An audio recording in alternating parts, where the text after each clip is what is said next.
ඉංග්‍රීසි වල අපි දන්නවා word classes එහෙම නැත්නම් parts of speech කියලා දෙයක් තියෙනවා. ඉතින් ඒ යටතේ open classes යටතට වැටෙනවා nouns, verbs, adjectives and adverbs. මේ open classes කියන්නේ මොනවද? open classes කියන මේ category එකට වැටෙන words expand කරන්න පුළුවන්. අපිට ඒකේ තියෙන verb form එක වෙනස් කරන්න පුළුවන්. ඒ වගේ different features තියෙනවා. ඉතින් අපිට සමහර වචන තියෙනවා ඒ අදාළ noun එක verb එකක් කරන්න පුළුවන්, ඒක adjective එකක් කරන්න පුළුවන්, adverb එකක් කරන්න පුළුවන්. ඒ විදිහට ඒ අදහස අපිට අරගෙන පුළුවන් වාක්‍යයක් හදන්න. ඉතින් අපි ගත්තොත් word එක create කියලා කියන්නේ ක්‍රියාපදයක්. එතකොට ඒ verb එක ඔයාට noun එකක් විදිහට noun forms දෙකක් තියෙනවා. ඔයාට creator කියන්නත් පුළුවන්, creation කියන්නත් පුළුවන්.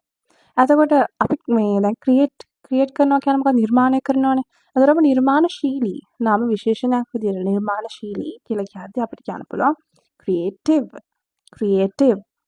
එතකොට මොන හරි දෙයක් අපි ක්‍රියේටිව් විදිහට කරා කියලා කියනවා. නිර්මාණශීලී ලෙස කරා. ක්‍රියාවක් විස්තර කරනවා නම් ඇඩ්වර්බ් එකක් විදිහට කියනවා නම් ඒක ආපහු වෙනස් වෙනවා. එතකොට වෙන වර්ඩ් එක තමයි creatively. ඉතින් ඒක මතක තියාගන්න. මෙන්න මේ සෙන්ටෙන්ස් එක මතක තියාගන්න. The creative creator creatively created the creation. Follow for more.